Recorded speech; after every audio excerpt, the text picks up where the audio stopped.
Being a very deep cricket enthusiast and now somewhat involved with the sport, I see with admiration the rise and rise and rise of Virat Kohli. I see his energy on the field, I see his energy off the field. I see the way he's transforming and rewriting the rules of the game. The T20 format, 140 to 160 was par score. He's redefined it. Now 190 is subpar. 250. 250, 240. There is something within him that propels him more than others. There are many people who are talented. There are many people who have this ability. But there are few who realize this ability. What is it that takes one to realize that he can do a little more, he can inspire more, he can create more, he can create new standards? Is there something from within or is it something from outside? What is it? I've also been watching Virat Kohli with interest because I've seen every great batsman in the last 40–45 years. Very few have hit the ball the way he's hitting it. Probably the only other person that I can think of is Vivian Richards, who used to hit the ball like this. I think he was the only one who was striking the ball the way this boy is striking today, which is very rare. Most people who have watched only cricket on the television don't understand this probably. It's one of the most dangerous games on the planet.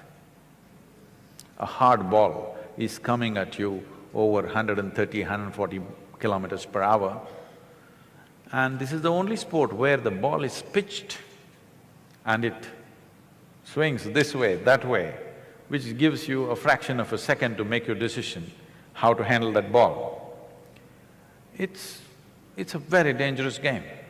You must… you know, the bowling machines, they may be there in Calcutta, yes? The bowling machines are there. Young man, I'm telling you, don't try 140 kilometers. At 80 or 90 kilometers, just set the bowling machine at 90 kilometers and stand there and see how the ball comes at you. It's crazy, okay? So every ball is different, the way it's coming at you, so it needs to be handled. Everybody who's there, we must understand, is very good. They may look clumsy, they may get out for zero, but they're very good with what they're doing. But somebody stands out like this. This reminds me of… there was a motorcycle rider whose name was Kenny Roberts, who won the world championships 5 times in a row. People couldn't believe it because you have to win 16 races across the country to get to the championship. All the machines are prepared by the top companies and the talent is at the highest level. But winning 5 in a row was considered unprecedented and impossible. So they asked him, how do you do this? So he said, I go out of control with control. I understand that very well. I live every step of my life like that, always out of control but with control. This is what everybody is seeking. They want little madness in their life, but they don't want to go insane.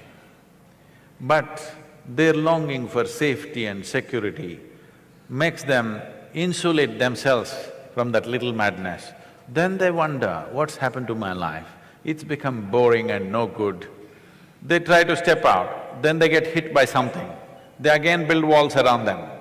This process is going on. So when you take an example like this, one thing is the zeal. Another thing is loving what you're doing, really loving what you're doing. That's what you want to do. Now, I think recently Virat Kohli came on the television and said, "My only problem is I get angry. I want to be like a monk," something he said, whatever, his own version of being wanting to calm. With the kind of talent he has, he is going to be a phenomenon. He's going to be a new cricketing story on the planet, not just one more player. He has the necessary ingredients. I said this when he was 17, I saw him playing in Singapore for the under-18 team or something, he was captaining that team at that time. I saw this boy playing and then only I said, this guy will go far. And then he vanished out of my radar for almost 5–6 years, and then he surfaced suddenly one day in the test in the Indian team, and now he's going the way he's going. If he learns to be a cool fire, not a fire that burns him up, then he will do things which probably has not been done for a long time.